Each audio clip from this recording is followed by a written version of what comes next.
What is going on, guys? Jack here, and welcome back to episode 74 of the Charge to the Top here with Hereford FC, and today it's playoff time. Of course, if you missed last episode, do go check it out. It's worth watching despite knowing the fact we are indeed in the playoffs.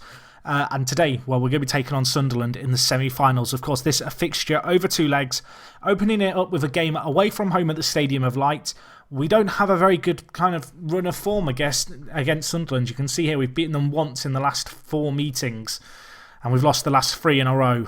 Yeah, I'm a little bit apprehensive going into this. I think that would be a fair assessment of this. We have played Sunderland already in a live con this year.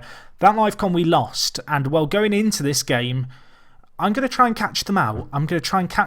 Of course, they've got Shamak as their manager. And, well, we are going to try and, catch him out, I guess. We're going to play this, a 4-3-1-2, a system that if you watched the Gibraltar series last year, you'll be familiar with. If you watched the second half of the match yesterday, in the last episode against Cardiff, where we switched to this formation, you'll know about it. I feel like it gets the most out of our striking options. There is a little bit of team news worth just being aware of. That is the fact that Ben Marshall, who of course got some crucial goals for us in the latter half of this season, he's out with a hernia, missing the playoffs completely. A real shame for him because he has been a great player for us, a very good attacker and a very good player to bring on off the bench. So we have lost a little bit of our firepower, perhaps with him going off. But we've got alternative options. You know, we've got the likes of Beckford and Maddison who we can bring in.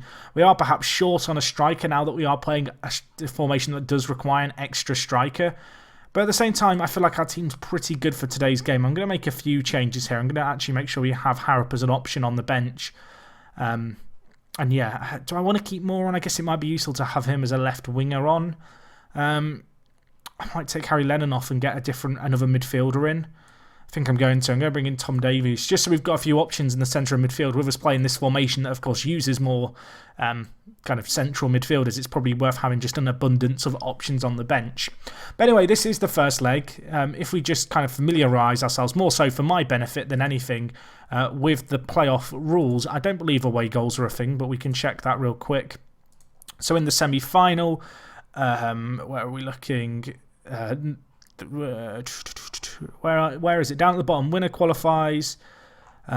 Where's kind of the deciding factor? I believe it just goes to extra time and penalties if we're tied after both legs. There's no away goals as far as I'm aware in the playoffs. I guess we will just work off that assumption. I can't see the rules here. There's just loads of financial fair play stuff and other bits and pieces that, to be honest, don't really care that much about. But anyway, let's just win it without it going to extra time and penalties in the second leg. That's got to be the aim. I do wonder if we're a bit of an advantage in terms of we play the first leg at home, away from home, and get the final leg at home. That, of course, something that we gain because we did finish 3rd in the league, whereas Sunderland finished down in 6th. But anyway, let's see what we can do here. Sunderland are the favourites. Obviously, we've struggled against them in the past. Playing a different system. Interestingly, very interestingly indeed, they are playing a similar system with a 4-3-3. This could be a game full of goals. I don't quite know what to expect in this game. Anyway, I'm going to tell the players we owe Sunderland after that last match. Of course, both matches in this episode will be played today, kind of in terms of the playoff semi-final home and away game. We don't need to know about the kind of fixtures and stuff going on. We also don't need...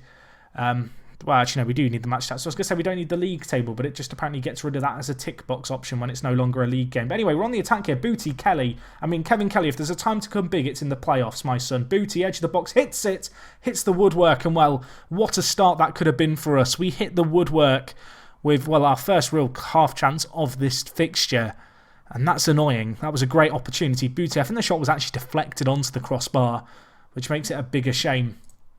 Apparently we should be going for even more direct play. We're already playing fairly direct. I don't know if I want to go with that or not. But, well, at the moment at least, we seem to have started the game the better of the two sides. But while Sunderland, they've got a lot of striking options here. And this could be an issue for us, getting crowded out at the back. 3 strikers to pick up can be pretty tricky. And while the ball whipped in, and it's Monsini who shoots and scores. I'm going to do something a little bit odd here. This is odd. I'm going to change things up. And because they're not playing with any wide men, I'm inclined not to play with any wide men either. We're going to try something a little bit odd, I think. I didn't want to move Booty up where I did, though. So I'm hoping that this highlight can load fairly quickly. So actually, what I'm going to do here is I'm going to play Needham. This could be really weird. I'm going to play him as a defensive winger on support. I'm going to play Rojas as a fullback on attack. And, we're going to try and catch them out here. Because they're going to be playing with 3 strikers, I'd rather have 3 centre-backs to deal with them.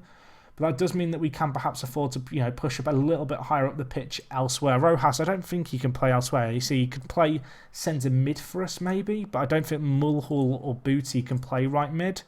No. I could go with something like this. It'd be a little bit weird.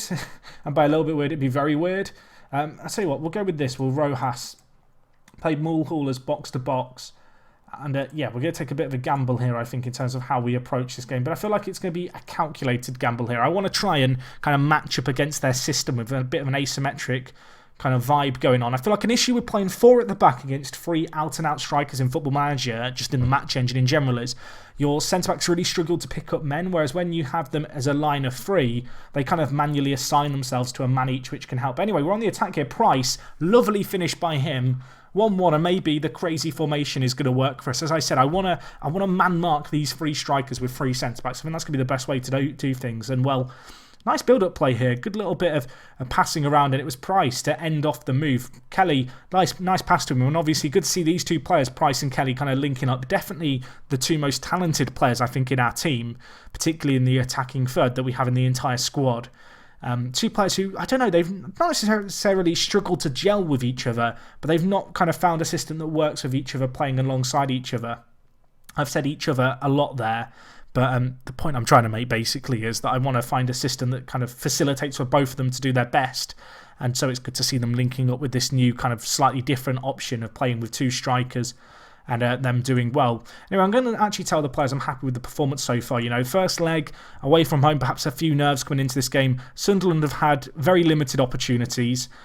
Since the tactical change as well, it seems to have worked actually quite nicely in our favour there. But it's going to be crucial that we do stay switched on in this game.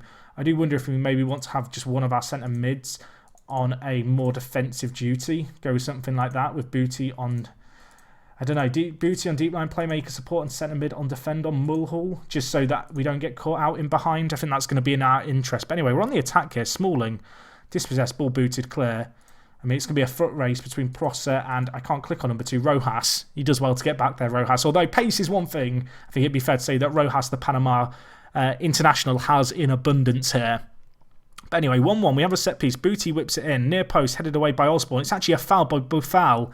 In the box, we have a penalty here. Our penalty record has been absolutely appalling at Hereford. Price, you've scored once today. Please don't miss a penalty. My head is in my hands before he shoots. I almost don't want to watch. He hits it. It goes in off the woodwork. We'll take it.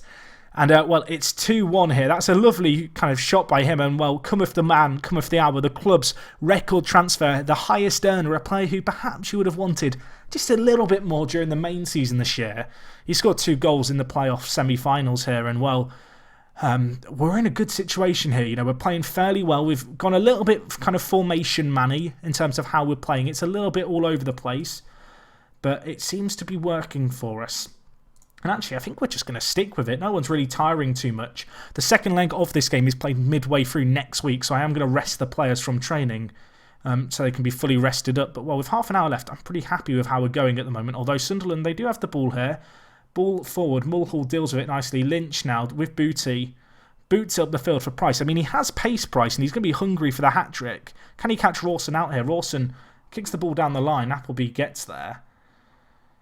Could be exposed a little bit in the middle here. Prosser. And, for all our good defending, we've got to make sure we stay tight here. And, it's a good initial tackle. But Osborne now with Kane from range. He could hit it. Appleby. Booty. Lovely tackle. Now can we counter? We've got a lot of men forward here. It's going to be Kevin Kelly through on goal to make this 3-1. Can he finish it? Yes, he can. Price and Kelly link up once more. 29th goal of the season for him. We are 3-1 up here against Sunderland. And, it'd be fair to say that this season in live comms, we've not done as well as I would have liked, but this is the kind of game where we've worked things out. We found a way to work around their system. I was a little bit worried when I saw the fact they had 3 strikers, because in Football Manager, that's something that's pretty tricky to deal with. And we've had to kind of adapt on the fly. But you'd have to say for the largest kind of spell of this game, we've actually nullified them, which is great to see. And I'm going to make a change here. I'm going to take off Sean Mulhall and bring on, I think, Tom Davies. Booty's tiring a little bit as well, so we'll bring on Strain for him. And yeah, we'll hold on to our last sub for now. Just get some fresh legs in the midfield, in the centre, just to hopefully ease the pressure on us there. Of course, they're playing a very narrow system with 3 centre mids, assuming they've not changed. So there is quite a lot of work that has to be done by our central midfielders. And while we're on the attack here, Price, Kelly's on the shoulder of the last man. Price is going to go for a pretty ambitious effort, I think it'd be fair to say. Sunderland still persisting with this 4-3-3. But, well, we've done very well with it so far. We've dealt with the task at hand and looked pretty good. We could have scored a few more if we're being honest, but we have taken a lot of opportunities that have come our way, which is more than what could be said for perhaps some of the games later on during the main season. And while we win the ball back here, Strain up to Kelly. Options on ahead now to Price. You'd have to say that Brad Lynch has been a little bit quiet this game, playing in the centre attacking mid role, but well, maybe he can have an impact here. The number 33, Kelly near post. It's 4-1. It's looking very, very easy for us. That's his 30th goal of the season. Needham this time getting the pass in, of course, playing out on the left-hand side. Not a player I've ever really played at left midfield, because normally we play with left attacking midfielders, which is an area of the pitch he's not really that favourable for playing in. But, well, we've put him on the left as a defensive winger as part of our kind of little reshuffle. And you'd have to say it's worked wonders here. We are 4-1 up and we are flying. We have looked superb. We've looked like a team worthy of promotion just based off this one game, and it might not be over yet. We're on the attack again. Davies to Strain. Up now to Price. He wants his hat-trick. Lynch, Price, Needham. I mean, he can pull one from range. Unfortunately, dispossessed. This could be a little bit risky, although Gums, lovely tackle by him at centre-back. He's put in a very good performance. Now with Price. Just got so many men open in this system. You know, we're stretching them wide still with Rojas playing on full-back on attack. They're playing such a narrow midfield that we're kind of stretching out their team. And with our kind of quite fluid style, we're able to adapt on the fly, but also kind of quite adequately deal and nullify the effect of their free strikers. And well, Rojas gives away the ball there in a bad position. Can we deal with this? I mean, 4-1 is significantly more comfortable than 4-2. I feel like that's stating the obvious, but it would be. Rigby cuts inside, Boufal, Evans, up to Prosser. He's going to hit that. Lovely finish by him. It finishes a nice little move, really, by Sunderland. It was good little build-up play, and Prosser with the finish in the end. And well, it's the first time, really, in this game that we've kind of lost our men here. You can just see we're just caught over a little bit, kind of heavy on one side. And well, it's a lovely finish in the end, to be fair. And well, as I said, 4-2, it feels a little bit less comfortable than kind of, 4-1, but I mean, we'll take it, won't we? It's a 2-goal lead away from home. We go to Edgar Street, a stadium that we have a pretty good record in, and hopefully we can get a result there as well, because we did struggle against Sunderland in the main season. We hadn't beaten them before this game during my leadership here at Hereford. I don't know if Hereford and Sunderland met kind of prior to Hereford FC forming, back when it was Hereford United, but well, we've perhaps cast away a few demons there. As you can see, the next game just coming up on Tuesday, so I think we'll just get straight into that game. Bit of pressure on our shoulders. Kelly led the line, superb performance by him. I guess the worry now is that Sunderland play a similar system again. I'm going to send our players on a rest though. I want to make sure we're fully rested for this game. We do not need to be in training. It's the off season, but I want to make sure we're at full fitness, and I think the best way to do that is just to basically tell the players, take a rest from training, get your condition up. I'd rather have match fit players than players who have, had a day or two extra training. I feel like that's kind of obvious. You want to have your players going in fresh-legged, and particularly in Football Manager, the AI managers don't seem to like sending their players for rests. So with these fixtures being so close to each other, that might make them a little bit tired and a little bit liable, perhaps, for error. And it might mean as the game goes on, we can do well. You can see here, the worst performer was actually Gustavo Rojas. Didn't have a terrible game at a 6.6 rating, but Kevin Kelly, I mean, he turned up big when we needed him to. I talked about the fact he was perhaps a little bit, not necessarily absent, but a player who you'd expect a little bit more from in the what would you call it, in the main season. And he didn't necessarily give us that as the season went on. But if he can turn up big for the playoffs, I mean, that's all you can really ask for, isn't it? He's been a great servant for the club, and it'd be great to see him kind of, I guess, during his loan here, see us into the Premier League. Of course, he's still got another year left on his loan, Kevin Kelly, and he's a player who actually, if we were to get promoted, I'd be quite keen to try and thrash out a deal with Watford to sign him permanently, although I fear that with him being a Scottish international, they might have quite lofty expectations in terms of the kind of money we would be talking to sign him. But let's cross that bridge when we get there. We don't need to worry about that now. We need to worry about the fact that we have Sunderland to play in 24 hours' time. You can see Burnley v Villa. They already played the first leg, so whoever wins this will be a team going to the final. And, well, as you can see here, Aston Villa going through 5-4. Villa, a side that I don't think we've done that badly against. I don't think we've done great against them. We've actually lost to them twice this year, 2-1. So maybe they're not the team I want to meet. But, I mean, we lost to Sunderland twice before, didn't we? So let's not worry about that too much, I guess. We'll have to see how we get on. I mean, we need to get to the final first, Jack. Don't get too carried away here. But yeah, Sunderland at home. I'm kind of hoping they're not playing the three striker formation because that still leaves me a little uncomfortable, I guess, trying to find a way to deal with it. But I definitely think we have a squad capable of dealing with it.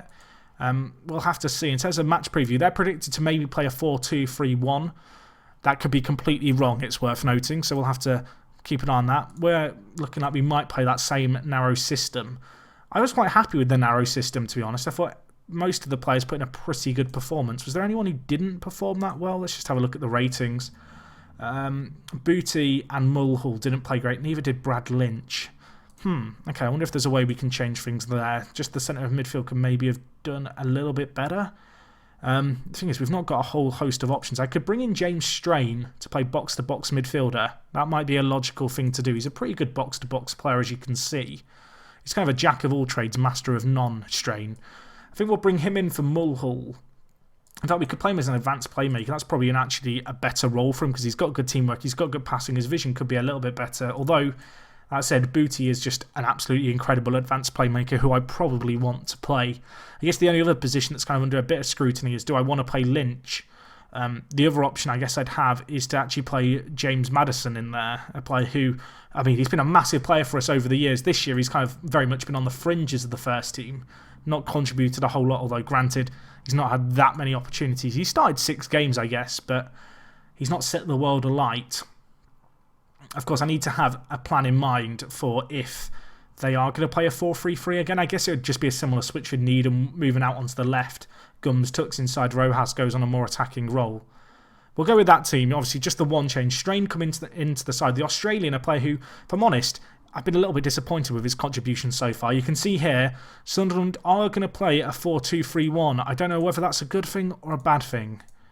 I mean, I was expecting them to play that before last game, which is why I set up the 4-3-1-2. So I guess the system that we're playing is the system that I expect and hope can work against them.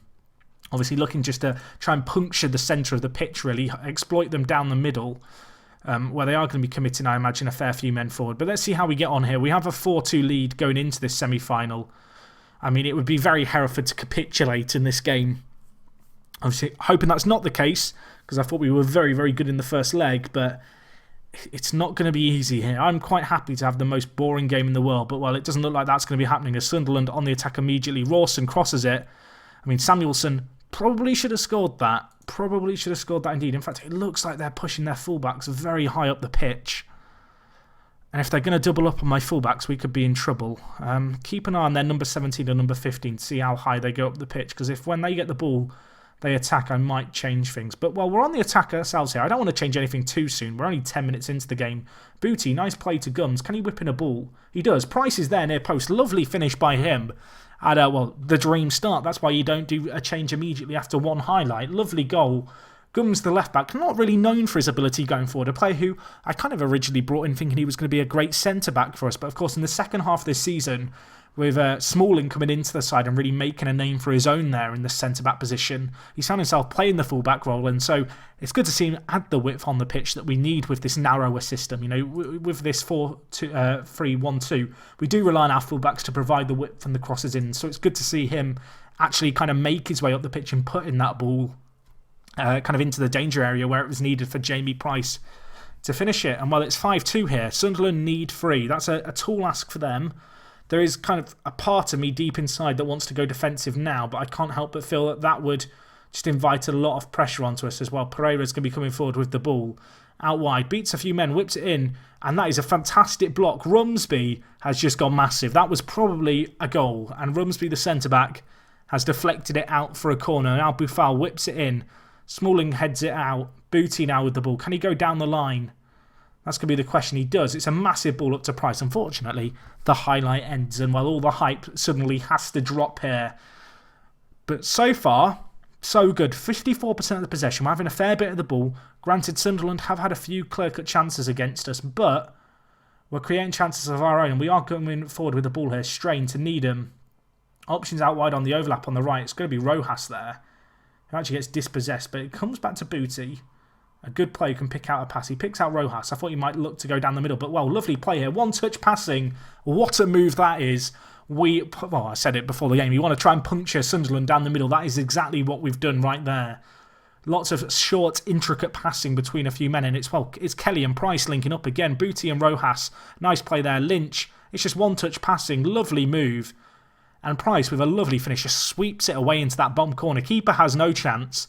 And Edgar Street, I mean, we can't concede 4 now, can we, at home? That can't happen. That won't happen, surely. I feel like of all the bottles we've done, that would be the biggest bottle ever if we were to somehow now lose this from this position. We have been so good in this game across the 2 legs against Sunderland. To say that they were a team we didn't beat and haven't beaten in the last 2 years, I was a little bit worried. But I feel like we've turned up big when it's mattered. And hopefully we can keep this performance going. We're on the attack again. Booty to Lynch. Options on ahead. Lays it inside to Strain. Goes to Price now. Options on the overlap. Goes inside to Booty. Lynch. Can he finish it? He can. What a lovely goal once more. I love it. Brad Lynch, 14th goal of the season for him. Of course, a player on loan from Middlesbrough, who of course are our affiliates. And well, if we were to get promoted, they would be our affiliates no more. So if it's going to be his last kind of contribution here, I'm appreciative of it. Lynch, what a finish that was. He hammered it home. I mean, part of me at this point just wants to take out a few players who are on bookings and kind of rest some other players with the final in mind. But, well, at 7-2, it might be a little bit early to think about that because, well, Sunderland, they need 5. If they get 4 goals in one half is not impossible. And it's going to be Monkini with the goal. I mean, part of me at this point thinks it might just be worth parking the bus to try and stop them kind of needing to get as many goals. I mean, they've got a lot of goals that they require. I mean, it's not a completely ludicrous idea to just go even more defensive, is it? And just try and hit them on the break. I might actually try and do that, you know, just because, I mean, we don't need to go on the attack. There's no point in risking it here. We're 4 goals to the good. We can be quite anti-football. But, well, the first half performance, I'm very, very happy indeed. We've got a few bookings, which is perhaps a bit of a cause for concern. I think at half-time I'm actually going to take off James Strain. I kind of took a little bit of a gamble, I guess, bringing him in. He's not had an amazing impact for us. I'm actually going to take him off. I'm going to bring in Tom Davies. I was thinking about bringing in Sean Mulhall, but as we know, he is kind of a red card machine. And if there's one thing I don't want, it's him to get sent off prior to the playoff final because he is an important player for us, Mulhall, in the centre of midfield. So we'll give Tom Davies the nod, a player who he's had his injury problems this year. I think he's had 3 months worth of injuries, which is quite a lot. It kind of all adds up, doesn't it? It's lots of kind of month-long injuries which have all just tallied up. He's not had a massive run in the first team, but he's going to get a chance here in the playoff final. And, well, this kind of anti-football approach we've taken in this second half seems to be working.